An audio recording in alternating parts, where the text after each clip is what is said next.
বিগত ১৬ বছরে মেগা প্রকল্পের নামে মেগা দুর্নীতি হয়েছে, ঢাকায় নির্বাচনী সভায় তারেক রহমান। নারীদের ঘরে বাইরে ও কর্মস্থলে নিরাপত্তা নিশ্চিত করা হবে, জানালেন জামায়াত আমির ডাক্তার শফিক। সংসদ নির্বাচন ঘিরে মাঠে নেমেছে আইন শৃঙ্খলা বাহিনী, ভোট কারচুপির শঙ্কা নেই স্বরাষ্ট্র উপদেষ্টা। ক্ষমতা নিরাপদ করতে সেনাবাহিনীকে দুর্নীতিগ্রস্ত করে শেখ হাসিনা, ট্রাইব্যুনালের সাবেক সেনাপ্রধান।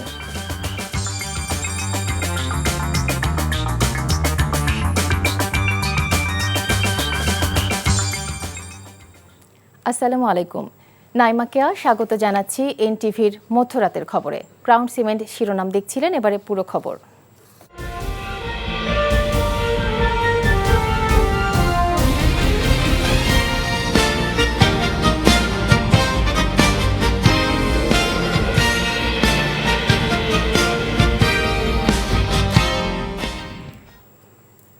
একটি গোষ্ঠী নকল সিল বানাচ্ছে বলে অভিযোগ করেছেন বিএনপির চেয়ারম্যান তারেক রহমান।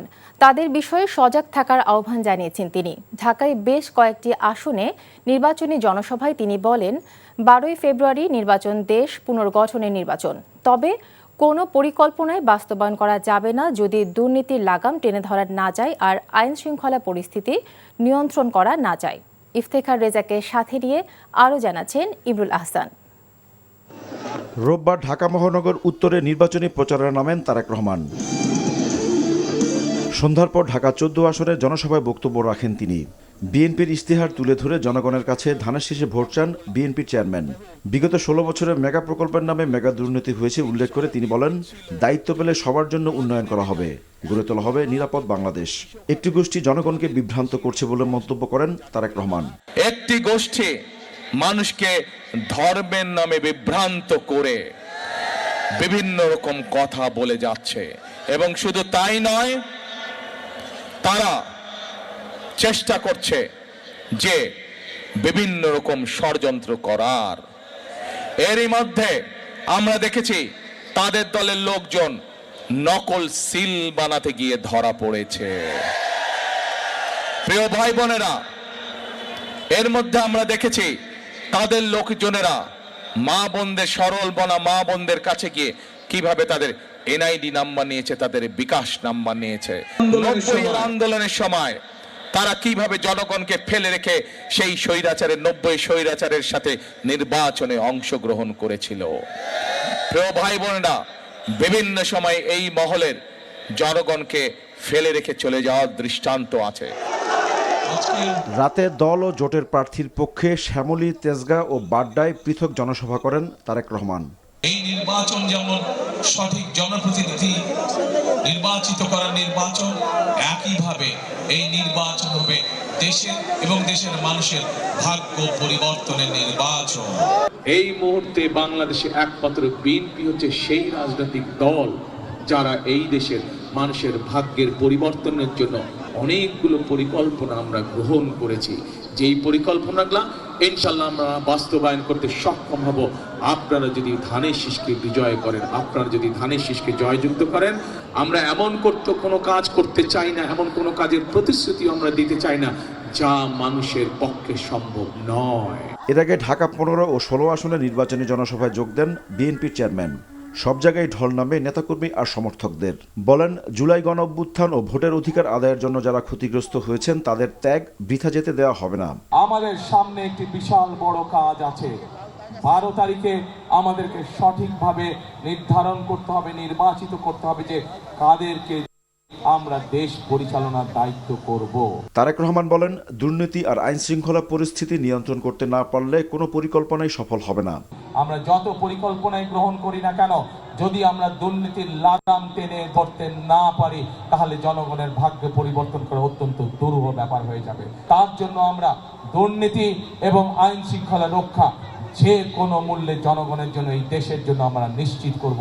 এটি আমাদের সর্বোচ্চ সিদ্ধান্ত। আমাদের তিনি বলেন, দেশ ও মানুষের কল্যাণেই বিএনপির লক্ষ্য। বিভিন্ন সময় বিভিন্ন প্রস্তাব দেওয়া হয়েছিল স্বৈরাচারের পক্ষ থেকে যে বিদেশে চলে যান, কিন্তু দেশীয় নেত্রী বেগম খালেদা জিয়া এই দেশের মানুষকে ছেড়ে কোথাও যান নাই। ওনাকে শত নির্যাতন জুলুমের মুখেও এই দেশের মানুষকে ফেলে তিনি যান নাই। এই দেশেই তিনি ছিলেন তার জীবনের শেষ দিন পর্যন্ত। প্রিয় ভাই বোনেরা, আমাদের সকলের প্রথম এবং শেষ ঠিকানা এই বাংলাদেশ। কাজে এই বাংলাদেশকেই আমাদের গড়ে তুলতে হবে, আমাদের জন্য গড়ে তুলতে হবে, আমাদের সন্তানদের জন্য গড়ে তুলতে হবে। আর ভাসান ট্র্যাকের ইসিবি চত্বরে পথসভায় নিজের জন্য ভোট চান তারেক রহমান। Imrul Hasan, NTV news, Dhaka. ৫ আগস্টে জাতি আওয়ামী জাহেলিয়াত থেকে মুক্তি পেলেও একটি মজলুম দল নতুন করে জালিমে পরিণত হয়েছে বলে মন্তব্য করেছেন জামায়াত আমির ডাক্তার শফিকুর রহমান। বিএনপি নেতাকর্মীদের প্রতি ইঙ্গিত করে তিনি বলেন, আপনারা মজলুম ছিলেন, জালিম হবেন না। ঢাকা ১১ সংসদীয় আসনের বাড্ডা এলাকায় নির্বাচনী জনসভায় তিনি বলেন, ১০ টাকার চাল যেমন ভুয়া ছিল, ফ্যামিলি কার্ড, কৃষক কার্ডও ভুয়া। সব ভুয়া কার্ডকে ১২ তারিখে জনগণ লাল কার্ড দেখাবে। জুবাইর প্রধানের রিপোর্ট।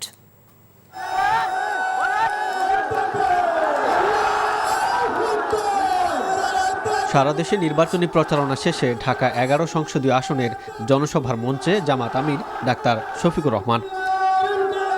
এনসিপির আহ্বায়ক নাহিদ ইসলামের আসনে এই সমাবেশে যোগ দেন ১১ দলের শীর্ষ নেতারাও। রামপুরা, বনশ্রী এবং ভাটারা এলাকার মানুষদের অংশগ্রহণে কানায় কানায় পূর্ণ হয়ে ওঠে বাড্ডার ডিআইটি প্রজেক্ট মাঠ। সমাবেশে জামাত আমির বলেন, ১৫.৫ বছর যারা বিদেশে ছিলেন তারা দেশে ফিরে এখন মামলা বাণিজ্য শুরু করেছেন। যারা শহীদদের রক্তের সাথে বেইমানি করে নতুন করে ফ্যাসিবাদী ভূমিকা রাখছে, জনগণ তাদের লাল কার্ড দেখাবে বলেও জানান তিনি। নতুন করে এই কার্ড সেই কার্ড, গাঁঠে গাঁঠে কার্ড, এই সব কার্ড হলো ভুয়া কার্ড। যেমন ১০ টাকা দরের চালের আশ্বাসটা ছিল ভুয়া, এই কার্ডগুলো হইল সেই রকম ভুয়া। এইসব ভুয়া কার্ডকে আগামী ১২ তারিখ জনগণ ইনশাল্লাহ লাল কার্ড দেখাবে। জনসভায় নারীদের ঘরে বাইরে এবং কর্মসংস্থানে নিরাপত্তা নিশ্চিতের প্রতিশ্রুতি দেন ডাক্তার শফিকুর রহমান। বলেন, ক্ষমতায় গেলে সব প্রতিশ্রুতি জান প্রাণ দিয়ে বাস্তবায়ন করবে তাদের জোট। আমাদের বার্তা স্পষ্ট, এনাফ ইজ এনাফ, যা হয়েছে যথেষ্ট হয়েছে। এই পথে আর কেউ হাঁটুক, কোনো ফ্যাসিবাদ হাঁটুক জাতি এটা দেখতে চায় না। আমরা মিথ্যা কোনো আশ্বাস জাতিকে দেব না, কিন্তু একটা কথা আল্লাহ তাআলাকে সাক্ষী রেখে বলবো, বাংলাদেশের মানুষের জীবন, সম্পদ এবং ইজ্জত, এই তিনটার হবো ইনশাআল্লাহ আমরা পাহারাদার। জনসভায় এনসিপির আহ্বায়ক নাহিদ ইসলাম নাগরিক সুবিধাবঞ্চিত ঢাকা ১১কে উন্নত করার প্রতিশ্রুতি দেন।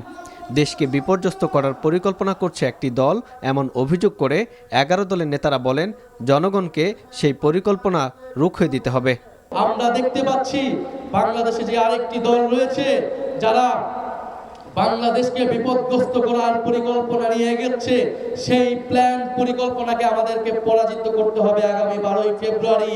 জুলাই বিপ্লবের প্রশ্নে কোন নমনীয়তার সুযোগ নাই।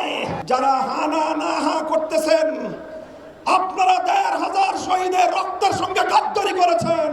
১১ দলীয় ঐক্যজোট ১২ তারিখে ভোট বিপ্লবের মাধ্যমে স্বপ্নের বাংলাদেশ গড়ে তুলবে এমন প্রত্যাশা রেখে গণভোটে হায়ের পক্ষে ভোট দেওয়ার আহ্বান জানান নেতারা। জুবাইর প্রধান, এনটিভি নিউজ, ঢাকা। এদিকে আগামী জাতীয় সংসদ নির্বাচনের পর ঐক্যবদ্ধ সরকার গঠনের প্রত্যাশা ব্যক্ত করেছেন জামায়াত ইসলামের আমির ডাক্তার শফিকুর রহমান। বলেন, জাতিকে আর বিভক্ত না করে সবাইকে সঙ্গে নিয়ে একটি সুন্দর সুশৃঙ্খল বাংলাদেশ গড়ে তোলা হবে। রোববার সন্ধ্যায় ঢাকা ১৫ নিজ আসন কাফরুল ইব্রাহিমপুরে নির্বাচনী জনসংযোগে জামায়াত আমির বলেন, ফ্যাসিবাদী কায়দায় আর দেশ পরিচালনা দেখতে চায় না জনগণ। জাতি কোনো হুমকি ধামকি পরোয়া করে না।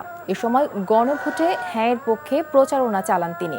বলেন, ঘরে বাইরে নারীদের অধিকার ও নিরাপত্তার জন্য লড়াই করে যাবে জামাত ইসলামী। আমাদের অঙ্গীকার একেবারেই স্পষ্ট, জামাত ইসলামী কোনো দলীয় সরকার গঠন করবে না। আল্লাহ যদি আমাদেরকে সুযোগ দেন তাহলে আমরা ইনশাআল্লাহ ঐক্যবদ্ধ সরকার গঠন করব এবং সেই সরকার হবে জনগণের সেবক। এই সরকার জনগণের মালিক হবে না। আমরা সেবা দিতে পারলেই আমাদের রাজনীতি সফল হবে ইনশাআল্লাহ। যে জায়গায় ভোট দিলে এদেশের 18 কোটি মানুষ দুটা জিনিস মিনিমাম পাবে, একটা হচ্ছে শান্তি আর একটা নিরাপত্তা। একটা সমাজের এগিয়ে যাওয়ার জন্য শান্তি এবং নিরাপত্তার কোনো বিকল্প নাই।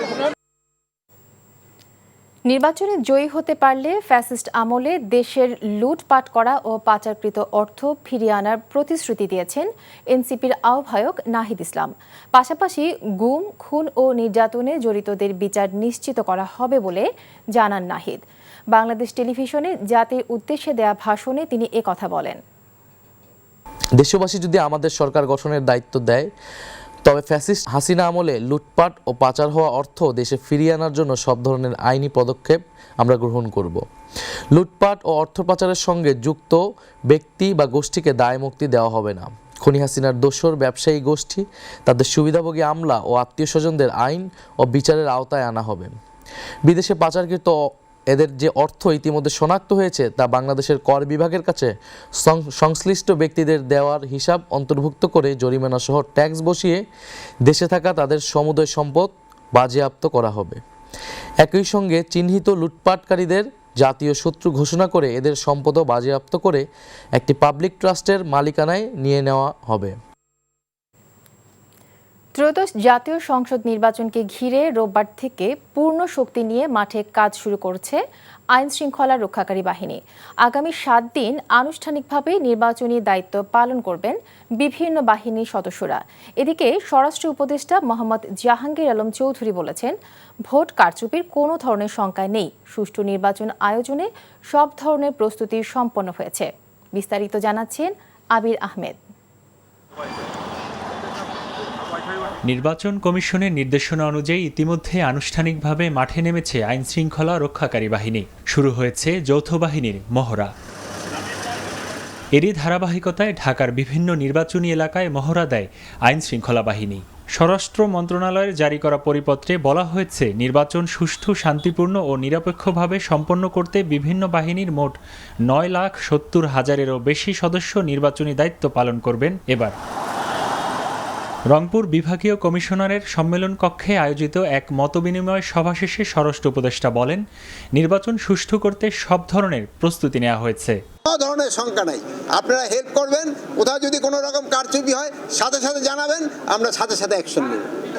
সব জায়গায় যেই জায়গায় যেই রকম ব্যবস্থা নেওয়ার ওই ধরনের প্রস্তুতি আমাদের নেওয়া হয়েছে এবং এখানে মধ্যমনে সবাই ওইটি আলোচনা হয়েছে এবং নির্বাচন খুব শান্তিপূর্ণভাবে সুষ্ঠু পরিবেশে এবং একটা উৎসব মুখর পরিবেশে নির্বাচন হবে এবং একটা ফ্রি, ফেয়ার অ্যান্ড ক্রেডিবল নির্বাচন হবে। আর ঢাকা মেট্রোপলিটন পুলিশের মুখপাত্র জানান, নির্বাচন নিয়ে কোনো ধরনের শঙ্কা নেই। না, আমরা কোনো ধরনের শঙ্কা দেখছি না। আশা করি সুন্দর, সুষ্ঠু এবং উৎসবমুখর পরিবেশেই এই নির্বাচন অনুষ্ঠিত হবে। Abir Ahmed, NTV news, Dhaka. নোয়াখালী সেনবাগে বিএনপি প্রার্থী ও স্বতন্ত্র প্রার্থী সমর্থকদের মধ্যে সংঘর্ষ হয়েছে। রোববার সন্ধ্যায় উপজেলার কাবিলপুর ইউনিয়নের দিলদার মার্কেটে স্বতন্ত্র প্রার্থী কাজী মফিজের গাড়িতে গুলি করে দুর্বৃত্তরা।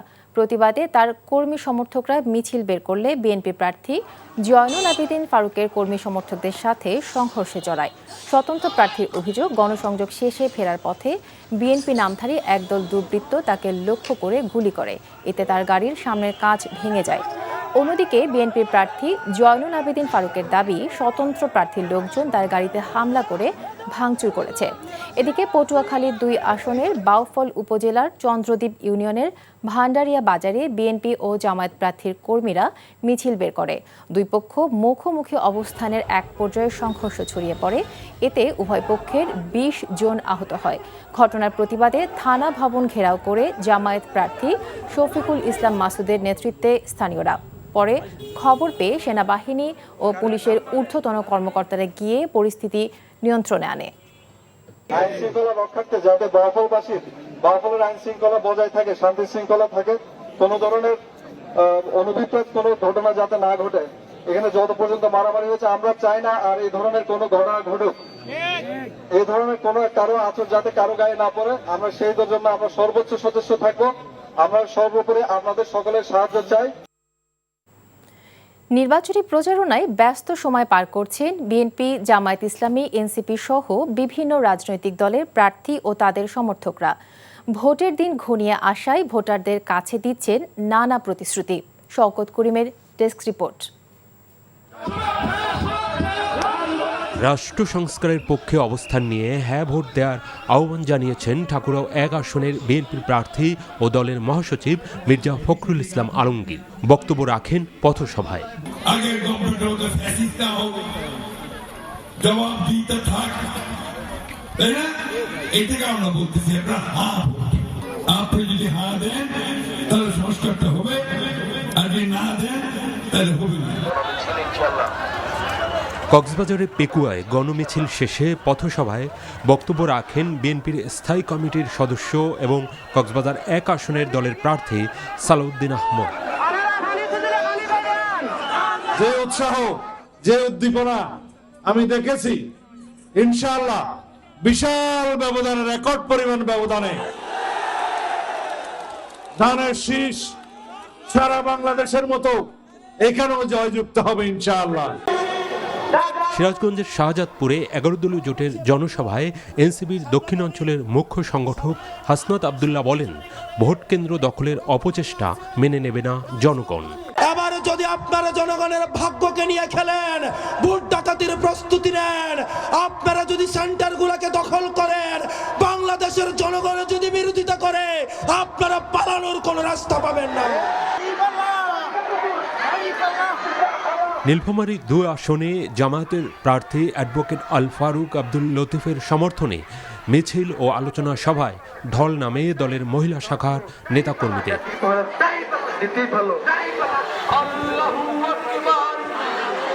এদিকে মহিলাদের গণসংযোগে বাধা, নারী কর্মীদের হেনস্থা সহ বিভিন্ন অভিযোগে নোয়াখালীর মাইজদিতে বিক্ষোভ মিছিল ও সমাবেশ করে জামায়াতের মহিলা শাখার নেতাকর্মীরা। ভোলায় ব্যবসায়ীদের সঙ্গে মত বিনিময় করেন ১ আসনের বিএনপি জোটের প্রার্থী ব্যারিস্টার আন্দালিব রহমান পার্থ। কুষ্টিয়া ৩ সদর আসনে জামায়াত প্রার্থী মুফতি আমির হামজার পক্ষে গণমিছিলে অংশ নেন জামায়াতের মহিলা শাখার নেতাকর্মী ও সমর্থকরা। এছাড়া সুনামগঞ্জ, জয়পুরহাট, নোয়াখালী, নরসিংদী, টাঙ্গাইল, ফরিদপুর, চুয়াডাঙ্গা, লালমনিরহাট, খুলনা, সিলেট সহ দেশের বিভিন্ন স্থানে নির্বাচনী প্রচারণায় ব্যস্ত প্রার্থীরা। শওকত করিম, এনটিভি নিউজ ডেস্ক। নিজের ক্ষমতা নিরাপদ করতে সেনাবাহিনীকে দুর্নীতিগ্রস্ত করে দুর্বল করেছে শেখ হাসিনা। রোববার আন্তর্জাতিক অপরাধ ট্রাইব্যুনালে সাবেক সেনা কর্মকর্তা জিয়াউল আহসানের বিরুদ্ধে গুম ও খুনের মামলায় দেয়া জবানবন্দিতে সাবেক সেনাপ্রধান ইকবাল করিম ভূঁইয়া এমন তথ্য দেন। বলেন, সেনাবাহিনী থেকে পেশাদার কর্মকর্তারা র্যাবে যেত আর ফিরে আসতো পেশাদার খুনি হয়ে। রিপোর্টে আরও জানাচ্ছেন হাসান জাবেদ। গুম ও শতাধিক খুনের মামলায় সাবেক সেনা কর্মকর্তা জিয়াউল আহসানের বিরুদ্ধে প্রথম সাক্ষী হিসেবে আন্তর্জাতিক অপরাধ ট্রাইব্যুনালে সাক্ষ্য দেন সাবেক সেনাপ্রধান ইকবাল করিম ভূঁইয়া। সাক্ষ্যের শুরুতে কিভাবে সেনাবাহিনীতে খুনের সংস্কৃতি চালু হয় তার চিত্র তুলে ধরেন। এমনকি বাহিনীটিতে কিভাবে গুমের সংস্কৃতি শুরু হয় তারও বর্ণনা দেন। বলেন, সাবেক প্রধানমন্ত্রী শেখ হাসিনা তার সামরিক উপদেষ্টা তারিক আহমেদ সিদ্দিকীর মাধ্যমে ডিজিএফআই, এনএসআই, র্যাব ও এনটিএমসিকে পুরো নিয়ন্ত্রণ করে ফেলেন। আর এদের মাধ্যমে রাজনৈতিক ভিন্ন মতাদর্শ দমন সহ নানা অপরাধ সংঘটিত করা হতো। জাতীয় নিরাপত্তা উপদেষ্টা পদ তৈরির মাধ্যমে একটা ডিপ স্টেট তৈরি করা হয় এবং সেনাবাহিনীর কমান্ডের বাইরে আরেকটি কমান্ড স্ট্রাকচার তৈরি করা হয়।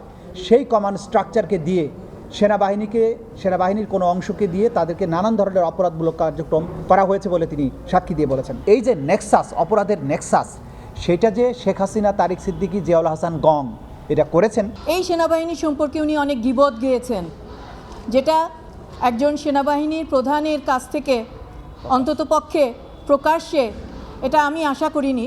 সেনাপ্রধান থাকাকালীন ইকবাল করিম ভূঁইয়া র্যাবের মাধ্যমে যাতে বিচার বহির্ভূত হত্যা ও গুম না হয় সে চেষ্টা চালিয়েছেন।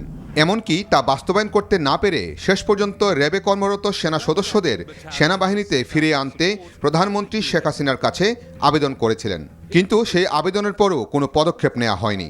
তিনি বলেছেন যে আমরা পেশাদার সৈনিকদেরকে র্যাবে পাঠাতাম এবং তারা পেশাদার খুনি হয়ে র্যাবে আবার ব্যাক করত, এবং তিনি এই সব অফিসারদেরকে, সামরিক বাহিনীর অফিসারদেরকে র্যাবে পাঠানোর ব্যাপারে ঘোরতর আপত্তি জানিয়েছিলেন এবং তিনি মনে করেন র্যাপিড অ্যাকশন ব্যাটালিয়ানে আর্মি অফিসারদেরকে পাঠানোর মাধ্যমে যে ক্ষতি হয়েছে সেনাবাহিনী, সে বিষয়টা তিনি তুলে ধরেছেন।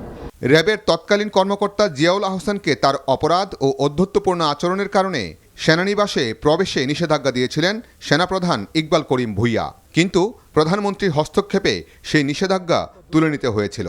ইকবাল করিম ভূঁইয়ার অসমাপ্ত জবানবন্দি সোমবার আবার গ্রহণ করা হবে। Hasan Javed, NTV news, Dhaka. ইনকিলাব মঞ্চের মুখপাত্র ও জুলাই অভ্যুত্থানের অন্যতম সংগঠক শহীদ শরীফ ওসমান হাদির হত্যাকাণ্ডের তদন্ত এবং ন্যায় বিচার প্রতিষ্ঠায় জাতিসংঘের মানবাধিকার বিষয়ক হাই কমিশনের কার্যালয়ের সহযোগিতা চেয়েছে বাংলাদেশ। পররাষ্ট্র মন্ত্রণালয়ের নির্দেশনা অনুযায়ী জেনেভাস্থ বাংলাদেশ স্থায়ী মিশন গত 6 ফেব্রুয়ারি OHCHR এর কাছে একটি আনুষ্ঠানিক নোট ভার্বাল প্রেরণ করেছে। ওই নোটে হত্যাকাণ্ডের তদন্তে প্রয়োজনীয় কারিগরি ও প্রাতিষ্ঠানিক সহায়তা প্রদানের জন্য জাতিসংঘের মানবাধিকার দপ্তরের সহযোগিতা কামনা করা হয়েছে। জেনেভাস্থ বাংলাদেশ মিশন থেকে পাঠানো বার্তায় জানানো হয়েছে, OHCHR থেকে কোনো প্রতিক্রিয়া পাওয়া মাত্রই তা পররাষ্ট্র মন্ত্রণালয়কে অবহিত করা হবে।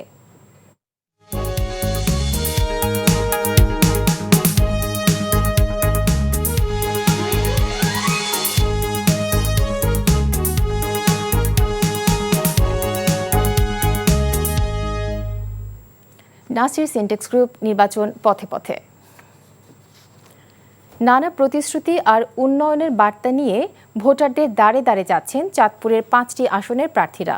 ভোটের মাঠের সমীকরণে বিএনপির প্রার্থীরা কিছুটা এগিয়ে থাকলেও হাড্ডাহাড্ডি লড়াই হবে জামায়াত ইসলামী সহ অন্যান্য দলের প্রার্থীদের সাথে। বিভিন্ন আসনে বিএনপির অভ্যন্তরীণ কোন্দলের সুযোগ কাজে লাগাতে চায় জামায়াত প্রার্থীরা। চাঁদপুর প্রতিনিধি শরীফুল ইসলামের পাঠানো রিপোর্ট। 1740 বর্গ কিলোমিটার আয়তনের চাঁদপুর জেলা নির্বাচনী আলোচনায় সরগরম হয়ে উঠেছে। নদী বিধৌত এই জেলার 8টি উপজেলায় মোট ভোটার 23,31,190 জন। বিপুল সংখ্যক এই ভোটারদের আকৃষ্ট করতে প্রার্থীরা ব্যস্ত সময় পার করছেন। শহর থেকে গ্রাম, হাটবাজার, অলিগলি সর্বত্রই পথসভা, উঠান বৈঠক সহ নানা কর্মসূচি দিয়ে ভোটারদের মন জয়ের চেষ্টা চালাচ্ছেন তারা। আমাদের প্রিয় নেতা তারেক রহমান কারিগরি শিক্ষার বিপ্লবের মধ্য দিয়ে 1 কোটি জনগণকে কর্মসংস্থান সৃষ্টি করার একটি চিন্তা ভাবনা করে তিনি একটি পরিকল্পনা জাতির সামনে উপস্থাপন করেছেন। আপনাদের মূল্যবান আমানত যদি আমাদের কাছে উপস্থাপন করেন, আমাদেরকে যদি আমানত আপনারা দেন, আপনাদের ভোটের আমানত, আমরা ইনশাল্লাহ আপনাদের স্বপ্নের কচুয়া আপনাদেরকে উপহার দিতে পারবো ইনশাল্লাহ। জাতীয় নির্বাচনে চাঁদপুরের বিভিন্ন আসনে হাড্ডাহাড্ডি লড়াইয়ের আভাস মিলছে। চাঁদপুর 1 এবং চাঁদপুর 3 আসনে বিএনপি ও জামাতে ইসলামী সমর্থিত প্রার্থীদের মধ্যে মূল লড়াই। আর চাঁদপুর 4 আসনে বিএনপি, জামাতে ইসলামী এবং বিএনপির বিদ্রোহী স্বতন্ত্র প্রার্থীর মধ্যে ত্রিমুখী লড়াইয়ের আভাস মিলছে। আমাদের নেত্রী বেগম খালেদা জিয়ার 17 বছরের যে কারা নির্যাতিত হয়েছেন, বিভিন্ন নির্যাতিত, তার স্বপ্নকে বাস্তবায়ন করার জন্য সকলকে আমি ঐক্যবদ্ধভাবে কাজ করার আহ্বান জানাচ্ছি। সবাইকে মিলে, ইভেন সাংবাদিক ভাইদের সহকারেও আমি যেন একটি সুন্দর চাঁদপুর 3 আসন করতে পারি। আমার পোস্টার ছিঁড়ে ফেলছে, লিফটের কি জনকে ছিঁড়ে ফেলছে, অন্তর থেকে আমার ছবি এবং পোস্টার আসলে ছিঁড়ে ফেলতে পারবে না। ইনশাল্লাহ আমি বিজয়। আমি নির্বাচিত হয়ে ইনশাআল্লাহ মেডিকেল কলেজ এবং প্রযুক্তি বিশ্ববিদ্যালয়ের বিষয়ে অগ্রাধিকার দেব, যাতে করে নিজস্ব ক্যাম্পাসেই এই 2টি বিশ্ববিদ্যালয়ের কার্যক্রম চলতে পারে। প্রার্থীদের নানা প্রতিশ্রুতির পাশাপাশি জেলার বিপুল সংখ্যক তরুণ ভোটারই এবারের নির্বাচনের ফলাফল নির্ধারণে বড় ভূমিকা রাখতে পারে। এখানে যদি আমাদের বিশ্ববিদ্যালয়ের ক্যাম্পাসগুলো, মেডিকেলের ক্যাম্পাসগুলো হয়, টুরিস্ট স্পটগুলো উঠানো যায়, তাদের উপর ভিত্তি করে আমাদের চাঁদপুরটা আধুনিক চাঁদপুর হিসেবে তৈরি করা সম্ভব। ইফটিজিং, ছিনতাই, চুরি, ডাকাতি এসব যাতে আরো কম হয়, এই জন্যই সেগুলোই আমাদের প্রত্যাশা। 100% না হয় বা 50% যেন বাস্তবায়ন করে, এটাই আমাদের আশা। সব মিলিয়ে চাঁদপুরে 5টি আসনে নির্বাচন ঘিরে ক্রমে উত্তাপ বাড়ছে। তীব্র প্রতিদ্বন্দ্বিতা, বিদ্রোহী প্রার্থীর উপস্থিতি এবং বিপুল সংখ্যক তরুণ ভোটার সবকিছু মিলিয়ে শেষ পর্যন্ত কে হাসবেন শেষ হাসি, সেটি এখন দেখার অপেক্ষা। NTV news desk. নির্বাচনে ঢাকা 18 আসনের প্রতিদ্বন্দ্বিতা থেকে নিজেকে সরিয়ে নিয়েছেন নাগরিক ঐক্যের সভাপতি মাহমুদুর রহমান মান্না। সোমবার রাত 12টায় নিজের ভেরিফাইড ফেসবুক পেজ থেকে তিনি এই সিদ্ধান্তের কথা জানান। ফেসবুক পোস্টে তিনি জানান, ঢাকা 18 আসন একটি বিশাল নির্বাচনী এলাকা, যেখানে 7.5টি থানা এবং প্রায় 6 লক্ষ ভোটার। এই এলাকায় নির্বাচনী ব্যয় এতই বেশি যে তা বহন করা তার পক্ষে সম্ভব হচ্ছে না জানিয়ে তিনি বলেন, এসব কারণে ঢাকা 18 এর নির্বাচনী প্রতিদ্বন্দ্বিতা থেকে নিজেকে প্রত্যাহার করার সিদ্ধান্ত নিয়েছেন। সমর্থকদের উদ্দেশ্যে দুঃখ প্রকাশ করেন তিনি। মাহমুদুর রহমান মান্না বগুড়া 2 আসন থেকেও প্রতিদ্বন্দ্বিতা করছেন।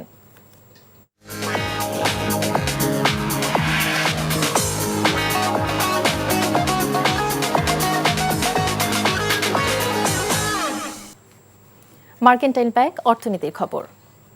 জাতীয় স্বার্থ উপেক্ষা করে চট্টগ্রাম বন্দরের নিউ মোরিং কন্টেইনার টার্মিনালে চুক্তি করা হবে না বলে জানিয়েছেন পিপিপি কর্তৃপক্ষের প্রধান নির্বাহী কর্মকর্তা চৌধুরী আশিক মাহমুদ বিন হারুন। ডিপি ওয়ার্ল্ডের সাথে শীঘ্রই চুক্তি হচ্ছে এমন তথ্যকে গুজব বলে উড়িয়ে দিয়েছেন তিনি। বিকালে রাজধানীর ফরেন সার্ভিস একাডেমিতে ব্রিফিংয়ে আশিক চৌধুরী জানান, সরকারের আগামী 2 কার্যদিবসে চুক্তি করা কোনোভাবেই সম্ভব নয়। তবে সরকারের নেগোসিয়েশন নিয়ে ডিপি ওয়ার্ল্ড খুশি বলে জানান তিনি। দুর্নীতির অভিযোগ প্রসঙ্গে তিনি বলেন, এ বিষয়ে তদন্ত করতে পারে সরকার, কেউ জড়িত থাকলে শাস্তি হবে। ব্রিফিংয়ে প্রধান উপদেষ্টা প্রেস সচিব শফিকুল আলম জানান, নির্বাচনের পরিবেশ নিয়ে সরকার সন্তুষ্ট। ইতিহাসের সেরা নির্বাচন হতে যাচ্ছে এবার। এ পর্যন্ত 120 জন বিদেশি সাংবাদিক নির্বাচন কাভার করতে ঢাকায় অবস্থান করছে বলে জানান তিনি। প্রবাসের খবর। বাংলাদেশ জাতীয়তাবাদী দল সৌদি আরব পূর্বাঞ্চল বিএনপি রিয়াদ মহানগরের আওতাধীন বাথহা শাখা বিএনপির অভিষেক অনুষ্ঠিত হয়েছে। এনটিভি সৌদি আরব প্রতিনিধি ফারুক আহমেদ চান জানান, রিয়াদের বাথহার একটি হোটেলে অনুষ্ঠিত ওই অনুষ্ঠানে প্রস্তাবিত বাথহা বিএনপির সভাপতি আসাদুজ্জামান জামালের সভাপতিত্বে এবং প্রবাসী নোয়াখালী জেলা বিএনপি সাধারণ সম্পাদক মোহাম্মদ ওমর ফারুকের সঞ্চালনায় প্রধান অতিথি হিসেবে উপস্থিত ছিলেন সৌদি আরব পূর্বাঞ্চল বিএনপির ভারপ্রাপ্ত সাধারণ সম্পাদক তাজুল ইসলাম গাজী।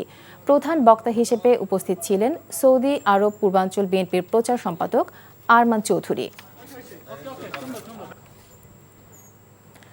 আসন্ন জাতীয় সংসদ নির্বাচনে বিএনপি সমর্থিত বাংলাদেশ জমিয়তে ইসলামের কেন্দ্রীয় সভাপতি মাওলানা ওবায়দুল্লাহ ফারুকের সমর্থনে জনমত সৃষ্টির লক্ষ্যে যৌথ আলোচনা সভা অনুষ্ঠিত হয়েছে।